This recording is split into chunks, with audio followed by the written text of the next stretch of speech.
Hello भैया बहन।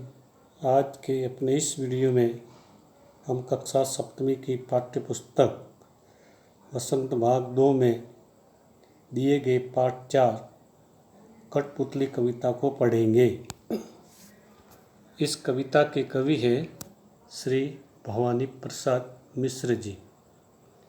जैसा कि हमें शीर्षक से पता चलता है कि यह कविता किसके बारे में है, कठपुतली के बारे में। आप सब ने कठपुतली देखी होगी। कठपुतली का खेल भी आप लोगों ने देखा होगा। यह बहुत पुरानी लोक कला है जो कि हमारे देश में कई वर्षों से चली आ रही है और विदेशों में आज भी खूब प्रचलित है।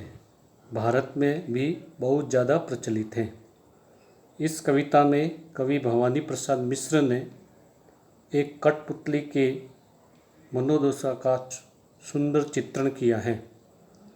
पहले वे ये बताते हैं कि कठपुतली अपने धागों से बंधे होने के कारण बहुत ज़्यादा दुखी है और वह स्वतंत्र होकर अपने पैरों पर चलना चाहती है।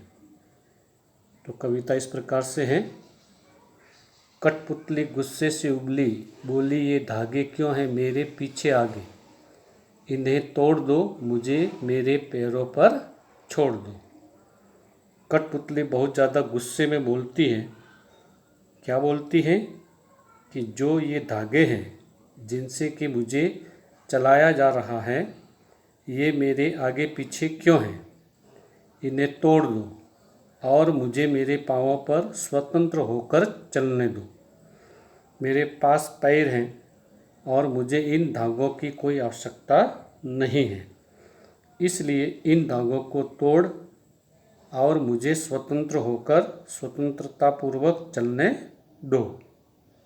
आगे सुनकर बोली और कठपुतलियाँ कि हाँ बहुत दिन हुए हमें अपने मन के छंद छुए। तो जब एक कठपुतली ने स्वतंत्र होने की इच्छा जताई तो बाकी कठपुतलियाँ भी विद्रोह करने लगी और कहने लगी, हाँ भाई बात तो ठीक है, हमें बहुत दिन हो गए अपने मन के छंद छुए। इस पंक्ति को ध्यान से देखिए। अपने मन के छंद छुए, इसका तात्पर्य यह है कि और कठपुतलियाँ कह रही हैं कि हाँ बहुत दिन हो गए, हमने अपने मन की मर्जी तो की नहीं, हमें अपने मन मर्जी करें, अर्थात हम अपनी मन मर्जी करें तो बहुत दिन हो गए। हमेशा ही हम धागों में बंधे रहते हैं और जो हमें चलाने वाला होता है उसी के हिसाब से हम चलते हैं, नाचते हैं, बोलते हैं, गाते हैं। जो भी करना होता है उसी के हिसाब से करते हैं। अपने मन से तो हम कोई काम कर ही नहीं पाते। इसलिए यहाँ पर लेखक ने अन्य कठपुतलियों की भी स्वतंत्र होने की इच्छा को प्रदर्शित किया है। और ये इच्छा इनके मन में कब जागती है, जब वे पहली कठपुतली की बातों को सुनती हैं। आगे मगर पहली कठपुतली सोचने लगी, ये कैसी इच्छा मेरे मन में जगी। लेकिन जब क्या हुआ कि बाकी कठपुतलियों ने भी स्वतंत्र होने की इच्छा प्रदर्शित की या प्रकट की, तो पहली कठपुतली सोच में पड़ गई। क्यों सोच में पड़ गई? वह यह सोचने लगी कि ये कैसी इच्छा मेरे मन में जाग गई स्वतंत्र होने की।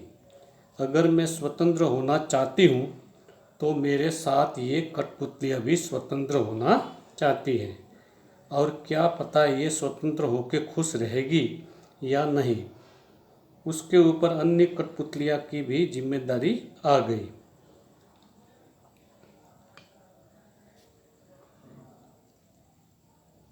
और जिम्मेदारी का भाव आते ही वह अपने निर्णय में थोड़ा बहुत संचय करने लगी कि उसका स्वतंत्र होने का निर्णय ठीक भी है या नहीं। अपने लिए तो देखो उसने ठीक निर्णय लिया कि वह स्वतंत्र होना चाहती है, लेकिन बाकी कठपुतलियों की जिम्मेदारी वह नहीं उठाना चाहती। इसीलिए वह सोच में पड़ गई कि यह कैसी इच्छा उसके मन में जागी। तो आज हमने कक्षा 7 की पाठ्य पुस्तक वसंत में दी गई कविता कठपुतली को पढ़ा व समझा, और अब इस कविता के प्रश्नों उत्तर।